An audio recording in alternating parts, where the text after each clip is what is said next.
হোটেলৰ ৰুমৰ পৰা ভিডিঅ'টো আৰম্ভ কৰি দিলোঁ। একচুৱেলি এইটোত আপোনালোকক দেখুৱাম কলকাতা টু দীঘালৈকে যাম মই। একচুৱেলি ৰাতি যাবলৈ ওলাইছোঁ দীঘালৈ কলকাতাৰ পৰা। হোটেলৰ ৰুমৰ পৰা আৰম্ভ কৰিছোঁ। বাকী দীঘালৈ যাওঁতেনে গোটেই ৰাস্তাটো আপোনালোকক দেখাবলৈ গৈ আছোঁ। বাকী দীঘাত আপোনালোকক দীঘা বিচত দেখামগৈ, সাগৰৰ পাৰত দেখাবলৈ গৈ আছোঁ। আৰু তাত কেনেকুৱা কি সেইখিনি দেখাবলৈ গৈ আছোঁ। বাকী আপোনালোকে তেতিয়াহ'লে ভিডিঅ'টো চাই থাকক। কলকাতাৰ পৰা দীঘালৈ বুলি ওলালোঁ। এতিয়া তেল ভৰাবলৈ আহিলোঁ। ইয়াত তেল দিব ফুল কৰি লওঁ, 0 হয় এয়া। ঠিক আছে এয়া ফুল কৰি দিছি এয়া। এতিয়া এয়া 2850 টকা আহিলে। আহি পেলাই এতিয়া মেইন ৰাস্তা ওলাইছোঁহি আৰু। একচুৱেলি হোটেলৰ পৰা যেতিয়া আহিলোঁ প্ৰায় 7-8 কিলোমিটাৰমান ৰাস্তা একদম ঠেক টাউনৰ মাজেদি আহিব লগা হৈছিলে। কলকাতা এটা বস্তু মই দেখিলোঁ যে ইয়াতে বহুত ঠেক, মানে ইয়াতে ৰাস্তা মানে টাউনখনত মানে বহুত গাড়ী বেছি ভিৰ। কলকাতা যথেষ্ট ডাঙৰ হয়তো, খালি ইয়াতে খুব লেতেৰা। সেইটো মই কথা বাৰে বাৰে ক'ম, লেতেৰা একেবাৰে। তাৰপাছত আহি মই হাইৱে পালোঁহি। হাইৱেৰ পৰা মই ৰৈ পেলাই মই ভিডিঅ'টো বনাই লৈছোঁ ইয়াতে। এইটো মই একচুৱেলি 5 লিটাৰ বটল কিনি লৈছোঁ। বটল মানে 1 লিটাৰ এইবোৰ বটল কিনি মানে আমনি লাগিছেগৈ। 1 লিটাৰ 2 লিটাৰ লাষ্টত চিন্তা কৰিলোঁ নহয় বোলো 5 লিটাৰ বটল কিনি লওঁ। এইটো মই 5 লিটাৰ বটল কিনি লৈছোঁ। বাকী মোৰ গুৰি ব্লেংকেট আছে, যদি কেনেবাকৈ যদি মোৰ ৰাতি যদি টোপনি ধৰে ৰাস্তাত, তেতিয়াহ'লে মই শুওঁ বুলি ক'লেও মই শুব পাৰিম। একচুৱেলি এই যিটো ৰাস্তাত আহি আছোঁ এইটো হৈছে চেন্নাই কলকাতা হাইৱে হয়।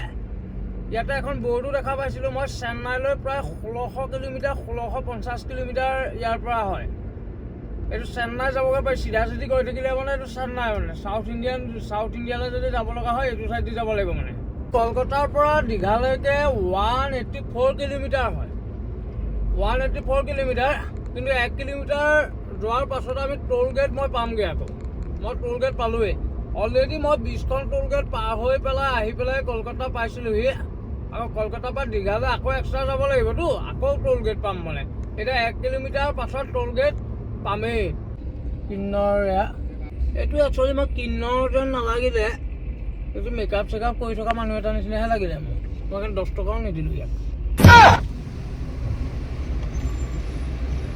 কলকাতাৰ পৰা দীঘালৈ যোৱা ৰাস্তাত প্ৰথমখন টোল গেট মানে টোটেল যদি মই হিচাপ কৰিবলৈ কওঁ 21খন টোল গেট হ'ল মোৰ এতিয়ালৈকে। মোৰ ঘৰৰ পৰা অহাৰ পৰা এতিয়ালৈকে মই 21খন টোল গেট পাৰ হ'লোঁ। আৰু ঘৰলৈ যোৱালৈকেতো 21খন 41টো ওলাই আছে, মানে 50-60খন টোল গেট পাৰ হ'বগৈ লাগিব মানে, কাৰণ মইতো আৰু ফুৰিমতো। একচুৱেলি ৱেষ্ট বেংগলৰ দুটা ছিষ্টেম দেখিলোঁ পুলিচৰ, কিন্তু কলকাতা পুলিচ হাওৰা পুলিচ যথেষ্ট ভাল হয়, তেওঁলোক বহুত হেল্পফুল হয়, কোনো প্ৰব্লেম নাই। শিলিগুৰি যিখিনি পুলিচ হয় সেইখিনিয়ে কিন্তু বহুত আমনি কৰে। তেওঁলোকে বেলেগৰ গাড়ী যেতিয়া দেখে তেওঁলোকে কিন্তু ভাল চকুৰে নাচায়। কেইবাবাৰো প্ৰব্লেমত পাইছোঁ, মই আগৰ ভিডিঅ'টো সেয়া কৈছোঁ। কিন্তু কলকাতা পুলিচ একেবাৰে বিপৰীত। কলকাতা পুলিচ মানে বহুত ভাল, মানে অলপ যদি খেলি মেলিও হয় ৰাস্তা আকৌ বেক কৰি পেলাই, মানে ধৰি লওক যেনিবা ভুলক্ৰমে ৰাস্তাটো সোমালোঁ, মই এটা এক্সাম্পল দিছোঁ। সেই ৰাস্তাটো ভুল হ'ল, অলপ দূৰ বেক মানে ধৰি লওক 10 মিটাৰ বেক কৰি পেলাইও আকৌ শুদ্ধ ৰাস্তাটো যাবলৈ দিয়ে, মানে তেনেকুৱা। মানে ইমান ভিৰ ৰাস্তা, ইমানখিনি গাড়ীৰ মাজতো মানে। কিন্তু মানে তেওঁলোকৰ কথাটো বেলেগ। কিন্তু শিলিগুৰিত ছিগনেল ক্ৰছ নকৰাকৈ তেওঁলোকে ব্লেকমেইল কৰে পুলিচে।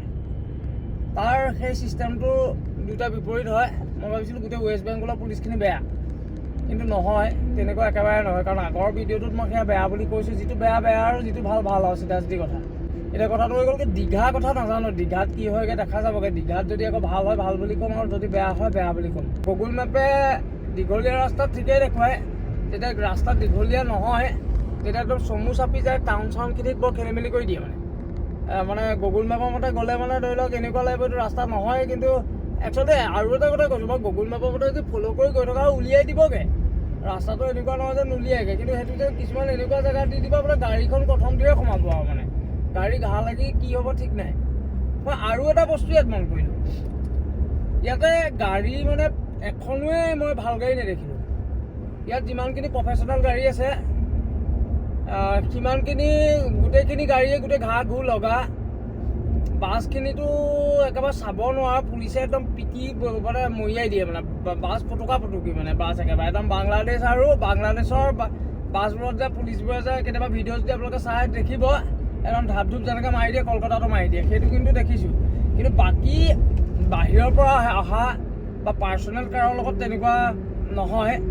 অকল তেওঁলোকৰ যিখিনি বাছ হয় তাকো একেবাৰে ছুপাৰখিনিৰ কথা কোৱা নাই দেই, যিবোৰ হাইৱেত চলে মানে সেইখিনি কথা, তাৰ লোকেল বাছখিনিৰ কথা কৈছোঁ, সেইখিনি ক্ষতিহে তেনেকুৱা হয়। আৰু লোকেল যিবোৰ টেক্সি কিন্তু চাবই নোৱাৰি মানে, ঘাঁহ ঘূৰ লগা এক্সিডেণ্ট হয় একদম। এখন মই টেক্সিও মই ভাল নেদেখিলোঁ, নতুন নেদেখিলোঁ, ভাল নেদেখিলোঁ। সেইকাৰণে কলকাতাত যেতিয়া গাড়ী চলা আছিলোঁ তেতিয়া প্ৰথমটিহে মানে গাড়ীখন বচাই আনিছোঁ আৰু। আচলতে আহি পেলাই কিবা এটা খাই লওঁ বুলি ৰৈ ল'লোহি। ইয়াতে বহুতখিনি বাছ আছে, এইফালে যদি চাই তেতিয়াহ'লে ইয়াত দেখিব এইখিনি বাছ হয়, বহুতখিনি বাছ হয়। আৰু লগতে সেইখন হৈছে মোৰ গাড়ী। থাৰৰ এটা কথাই বেলেগ, আপোনালোকে চাওক এয়া ৱেষ্ট বেংগলত কলকাতাত এইটো ৰাস্তাটো ইয়াত ফটো মাৰি আছে চব। থাৰৰ কথাটো বেলেগ হয়, মই আগতেই কৈ আছোঁ যে থাৰ বুলি ক'লে কথাটো বেলেগ হয়। যিমানেই যি নহওক এতিয়া এওঁলোকে গমেই নাপায় এখন যে মোৰ গাড়ী, তথাপিতো মানে ফটোটো মাৰি আছে। ধৰি লওক বেলেগ গাড়ী হ'লে ইমান গুৰুত্ব নিদিয়ে, তেনেকৈতো বহুত গাড়ী আছে, তথাপিতো কিন্তু চাওক আপোনালোকে যি চাই তেতিয়াহ'লে গাড়ীখনৰ প্ৰতি যিটো ৰেচপেক্ট, যিটো মৰম মানে ধৰি লওক নিউ জেনেৰেশ্যনৰ, সেই কথাটো অলপ বেলেগ হয় মানে। বাওঁ চাইডে যদি আপোনালোকে চাই তেতিয়াহ'লে দেখিব এইসোপা চব ধাবা হয়। আৰু মই যিখনত ৰৈছিলোঁ সেইখনত চবতকৈ বেছি ভিৰ হয়।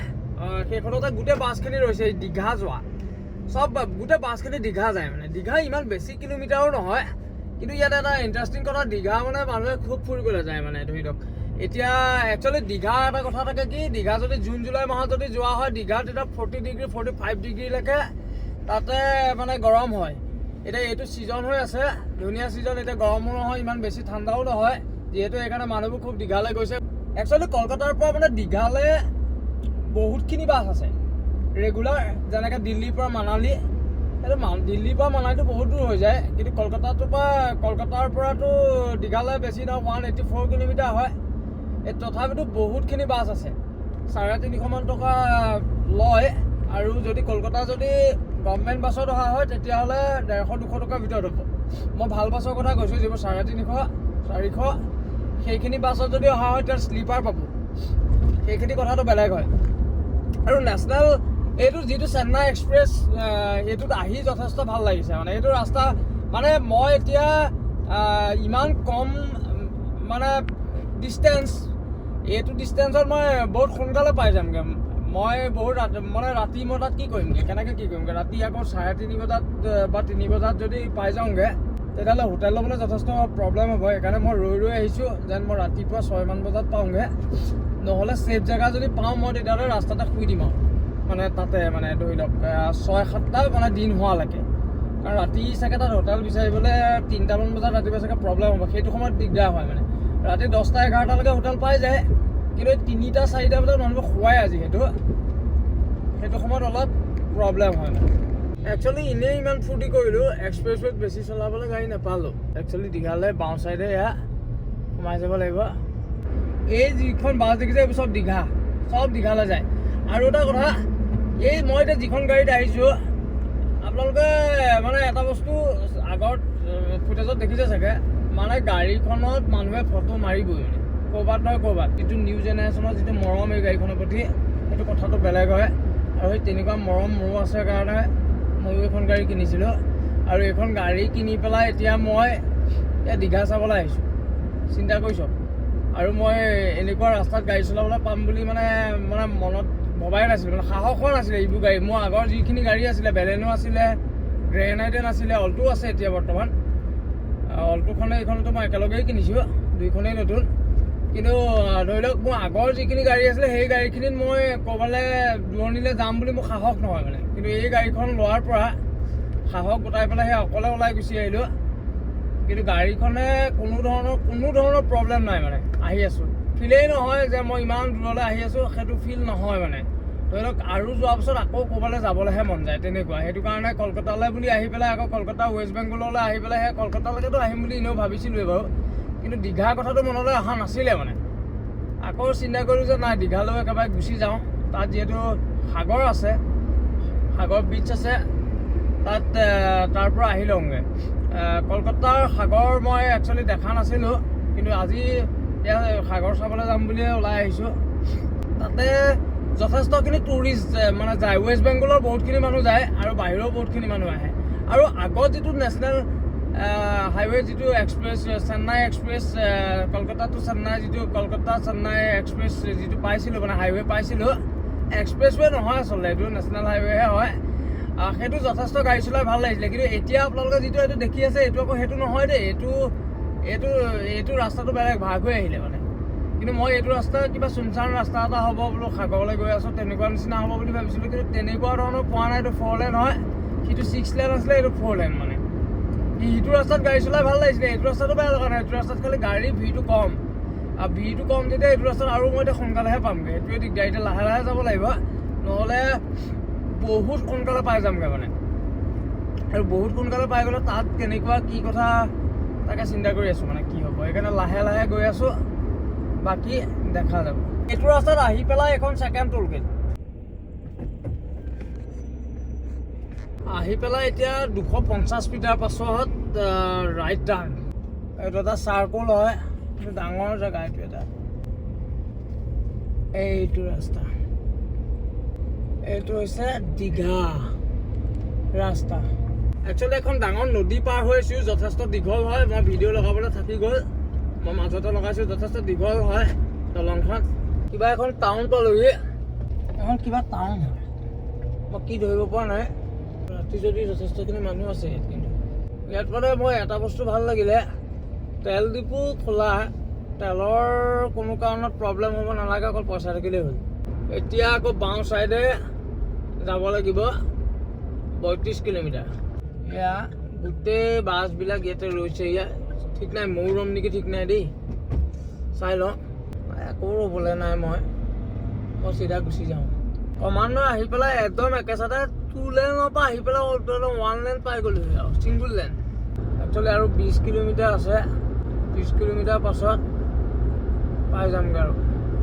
ৰাস্তাটো যিমানে সৰু কিবা ডাউটহে হৈছে হয়নে নহয় মানে, বাকী চুপাৰবোৰ নেদেখা হৈ থাকিলোঁ। একচুৱেলি ৰাস্তাটো হৈছে এনেকুৱা, ইমান সৰু হয়, ইমান সৰু। ওচৰতে দেখিলোঁ এখন দোকান, মেগী দোকান দেখিলোঁ, চাহ তাহ কিবাকিবি পায়, আৰু গাড়ী ৰাখি ল'লোঁ এয়া গাড়ী ৰাখি লৈ পেলাই মই ভাবিলোঁ নাই, চাহ তাহ কিবাকিবি অন্যান্য কি পাওঁ খাই লওঁ।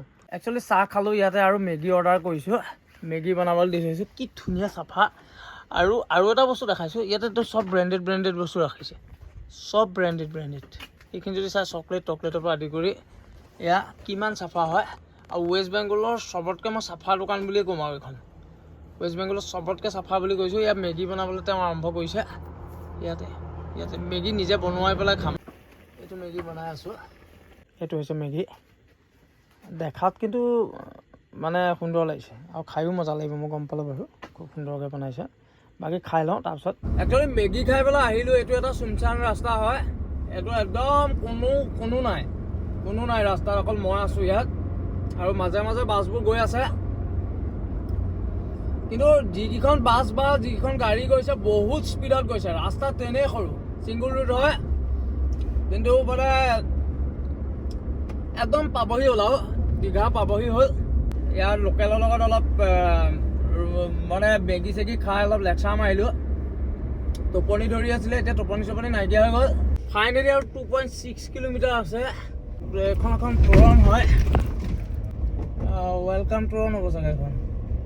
ইধা চিটি সমুদ্ৰ আছে, আৰু একচুৱেলি একদম দীঘা পাই গ'লোহি আৰু বুলিয়ে ক'ব পাৰি। আৰু এইফালে সাগৰ, বাওঁ চাইডে মই ৰুম। এইখন এখন কিবা পাৰ্ক নেকি। ফাইনেলি দীঘালৈ প্ৰায় 2 কিলোমিটাৰমান থকাৰ আগতে, নিউ দীঘালৈ 2 কিলোমিটাৰমান থকাৰ আগতে এখন পাৰ্ক পালোঁ। ইয়াতে বাহিৰৰ গাড়ীও আছে বহুত। আহি পেলাই এইখন মোৰ গাড়ী, মই ইয়াতে পাৰ্ক কৰিলোঁ। ইয়াতে পাৰ্ক কৰি পেলাই ইয়াৰ ফ্ৰণ্টত তাত লিখা আছে আই লাভ দীঘা। এতিয়া মই তালৈ যাম। ইফালে সাগৰ, এইফালে এই পাৰ্কত ৰাতি এতিয়া 4:30 বাজিছে, ৰাতিপুৱা হৈছে মৰ্ণিং, আৰু 4:30 বজাতো এয়া মানুহ আছে। এখন গাড়ী চিন্তা কৰি চাওক, মজা লাগিছে। এটা কথা দেই, যোৰহাটৰ পৰা আহি দীঘাত ধাৰ লৈ তাকো অকলে পাই গ'লো। কিমান দূৰৰ পৰা আহিছোঁ চিন্তা কৰি চাওক। ভয় নাই লগা, ফূৰ্তি। এইবোৰ জোচ বুলি কয়। এটা ল'ৰা যে লগ পাইছিলোঁ খোজকাঢ়ি যে আহি আছিলে, তাৰ সেইটো যিটো জোচ, মোৰ যিটো জোচ, মোৰ জোচৰ মানত, তাৰ জোচৰ মানত মোৰ সেইটো একোৱেই নহয় মানে। মই সেইটো স্বীকাৰ কৰিছোঁ মানে। সেই সময়ত মই তাক মানে চেলুট দিছিলোঁ যে মানি গৈছোঁ তোমাক। খোজকাঢ়ি গৈছে, তেতিয়াহ'লে মইতো গাড়ী লৈ, তথাপিতো মোৰ ভাল লাগিছে যে গাড়ীখন লোৱা, এইখন লৈ পেলাই যিটো চখ, এইখনতো গাড়ীৰ চখত লয় না, এই চখত লোৱা মানে যিটো চখ, সেইটো চখটো অন্ততঃ পূৰ হৈছে। এয়া হৈছে অল্ড দীঘা। একদম চিধা আহিয়ে গাড়ী ৰখাই পেলাই ৰাতিয়ে আহি পেলাই এয়া হৈছে সাগৰ। আপোনালোকক সেয়া দেখাইছোঁ। আৰু চবতকৈ ডাঙৰ কথা, এই বাইদেউগৰাকীয়ে মাতিব নোৱাৰে, কিন্তু বাইদেউগৰাকীয়ে মোক এটা কথাই বুজাই দিছে যে তাত যিটো বান্দৰ যে আছে, এই বান্দৰ যিটো আছে, এই বান্দৰটো বুঢ়া বান্দৰ। এই বান্দৰটো দেখাত বুঢ়া, মানে বাইদেউ বুঢ়া বুলি কোৱা নাই, তেওঁ মাতিব যিহেতু নোৱাৰে, তেওঁ এটা কথাই কৈছে যে মোবাইল লৈ পলাই দিয়ে মানে। সেইটো কাৰণে এইটো সাৱধান কৰি দিলে। কিমান ভাল কাম কৰিলে চাওক, মাতিব নোৱাৰে যদিও তেওঁ বুজাই দিলে। যদি নুবুজালেহেঁতেন হয়তো মোৰ মোবাইলটো যদি লৈ গুচি গ'লহেঁতেন, কি হ'লহেঁতেন, বৰ ডাঙৰ কথা হ'লহেঁতেন। মানে সেইটো এটা মানে ভাল লাগিলে।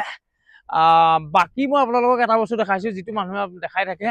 এয়া চাওক, I love Digha, I love Digha. এয়া প্ৰায় এইটো সমুদ্ৰ বিচ হয়। দিনত দীঘাখন গোটেইখন দেখাই আছোঁ, গোটেই সমুদ্ৰ, গোটেই সাগৰ দেখাই আছোঁ, বিচ দেখাই আছোঁ। নিউ দীঘা আৰু অল্ড দীঘা গোটেইখিনি আপোনালোকক দেখাবলৈ চেষ্টা কৰিম। ফাইনেলি এই ভিডিঅ'টো ইয়াতে সমাপ্ত কৰিছোঁ। যদি আপোনালোকে ইউটিউবৰ পৰা চাই আছে, তেতিয়াহ'লে ছাবস্ক্ৰাইব কৰিব, লাইক কৰিব, শ্বেয়াৰ কৰিব, আৰু যদি আপোনালোকে ফেচবুকৰ পৰা চাই আছে, তেতিয়াহ'লে ফ'ল' কৰিবলৈ নাপাহৰিব। ধন্যবাদ।